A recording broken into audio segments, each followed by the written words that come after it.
And we're live. Hey, so Biden did the 5 or 6 executive actions, most of them being about gun restrictions, gun study. What did he do? So there was, I think it was 6 executive actions. One of them was, I think 2 of them were pretty much just lip service. It was like, hey, ATF, you make this report every year about firearms trafficking that they already do. So I was really confused by that one. I'm like, okay, cool. Keep doing what you're doing. You're doing a great job. The other one was like, it was an inner city violence intervention kind of thing. They were just going to put like a little bit of funding toward preemptive measures in urban environments and stuff like that. One of them was about the arm brace thing.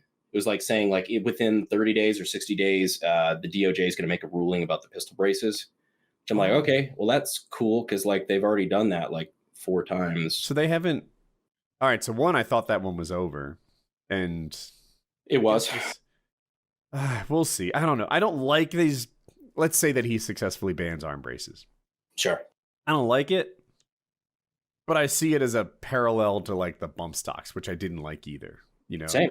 Yeah, that's one of those like no matter what side you're on. Like I didn't like that bit at all. We actually just got that overturned. I think the Firearm Policy Coalition just won a lawsuit in federal court about the bump stock ban. Oh, so you can have them again?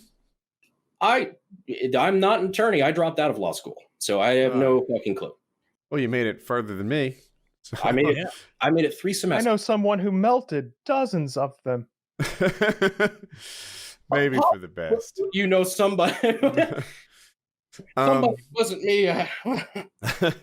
But yeah, I didn't like that they banned bump stocks. I kind of sort of liked mentioning that he banned bump stocks because but I didn't like that he actually did it.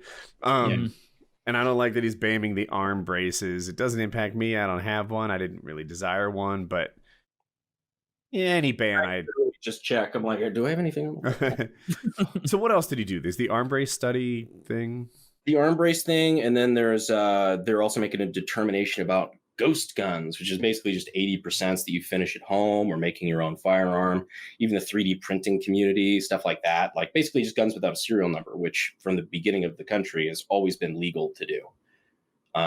They're just trying to, I guess, make a ruling about that, which again, they've already done. Like any 80% firearm, like an 80% ghost gun that gets shipped to you, usually comes with a letter from the ATF that they photocopied. Like, hey, we sent this into the ATF asking if this was okay and legal to do according to the law. And they said yes. And so it's really interesting that he's going back and basically just like, hey, ATF on these 2 issues, re-roll the dice until we get the answer we want, which is, I don't really like that. Always been legal, but, and I'm not correcting you, I'm telling the audience, they have to fit all the same rules that other guns do. So you can't make like a short barrel rifle or something like that. You're 100% right. Yeah. You can't make a machine gun at home and be like, well, I made it myself. You're like, good for you. You're going to jail. Yeah. But so long as it fits the other rules, if you finish it at home or make it at home, it's fine. So, all right. So that's 4 of them. Maybe you're doing pretty well at this. What else was there? Do you remember?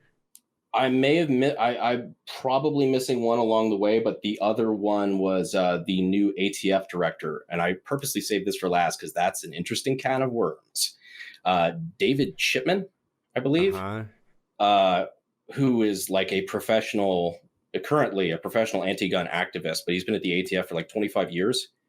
Dude's got the most punchable face you could possibly. What's his name again? I'll show his picture. David Chipman. And he was one of the ATF agents at Waco and has like a selfie with a rifle in front of a bunch of burning kids. And like, just like the dude is like the most cartoonish villain of the ATF you could possibly have, that he just was appointed, that Biden couldn't even pronounce the name of the organization correctly. He said twice, is promoting him to the head of the AFT. Oh yeah. Twice he called it the AFT. Yeah, not a big deal, but it fits the narrative of the whole senile right. It's I don't think it's the biggest. Well, once is easy to write off, and then as soon as he did it a second time, I'm like, okay, I get it. Yeah, that one too. So as you mentioned, he's an anti-gun guy now in charge of the ATF. And right. I don't like it. I'm pro-gun. If you don't know, I guess you watch the show. I'm a little bluer than the other 2 hosts, but pro-gun. And I'm like, so I don't like this move. I see it as a parallel to the coal guy who they put in charge of the EPA. The EPA. Yeah. When the guy Well, was who would know polluting best? he had several do this for active a living. lawsuits against the EPA, and he, like you said, he was a coal producer or coal owner, something like that, and now he's in charge of the environment. And you're just like, oh my god, the fox is guarding the hen house. Well, now I am a coal man. This so is now my this son HW. guy's in charge of the ATF, and they're AFT, some call it. Yeah, Some. People are saying, yeah. we're having the FIB look into it. But It's and it's an interesting debacle. It's one of those things where I'm like, yeah, well, you know what? They'll probably tie him up at the Senate for a minute on his confirmation because, you know, as it turns out, while it's not a career defeating move, taking selfies in front of a bunch of burning children is not a career ender.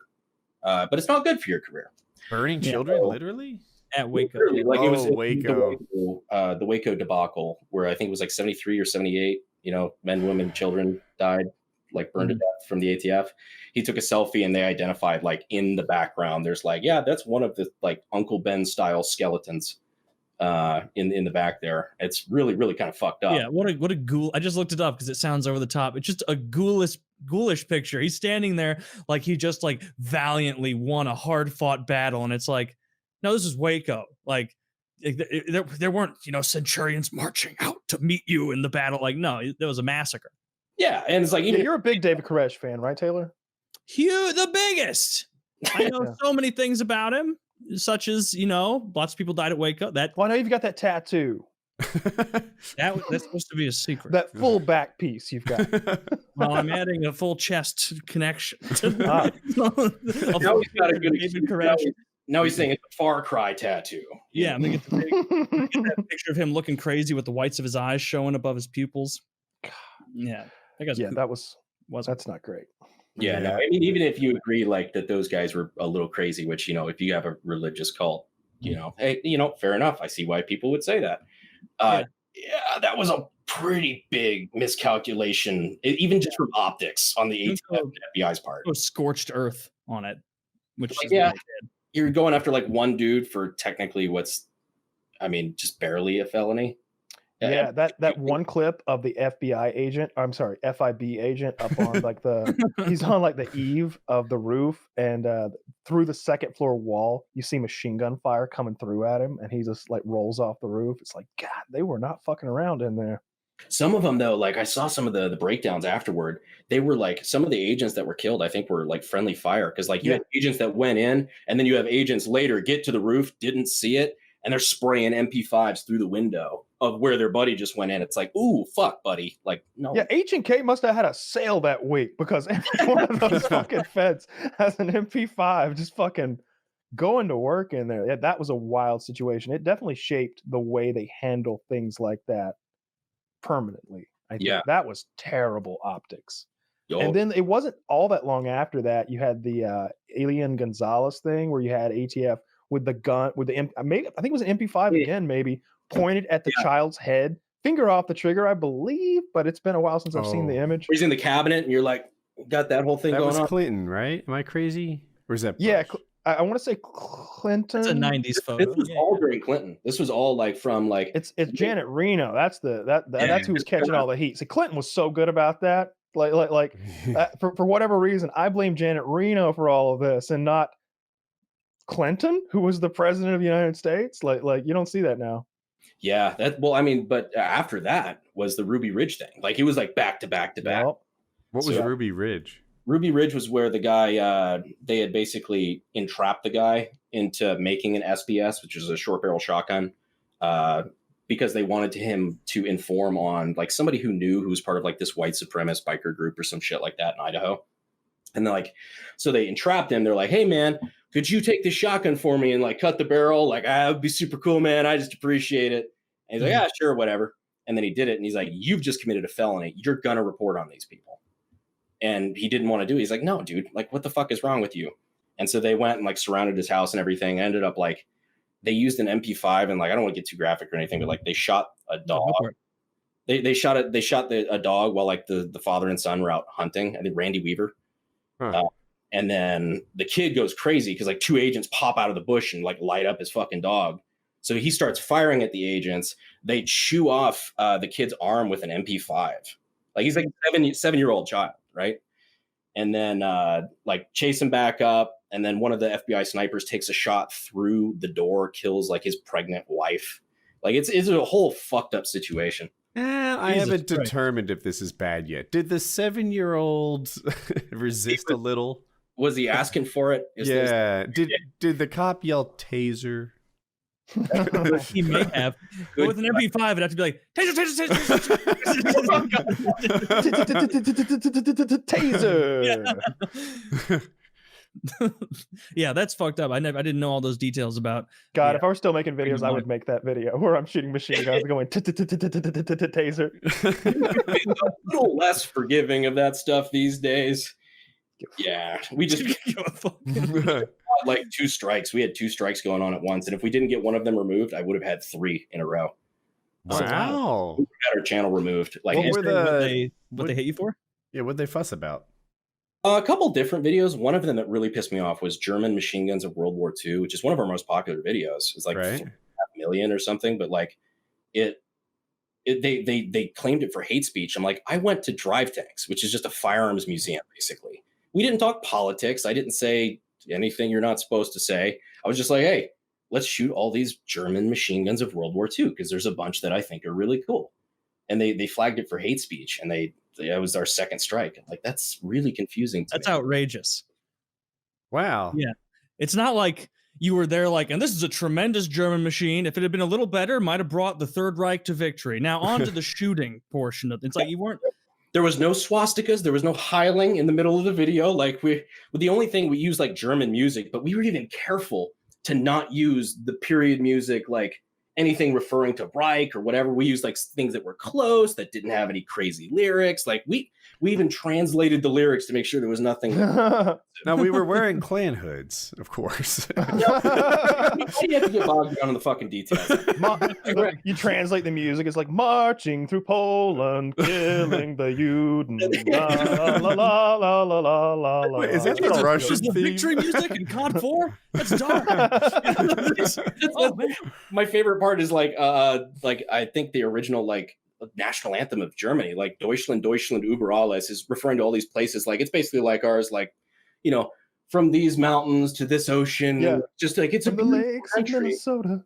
Yeah, but like when you realize, like, wait a minute, hold on, you pull up a map, you're like, these aren't places in Germany. Mm-mm.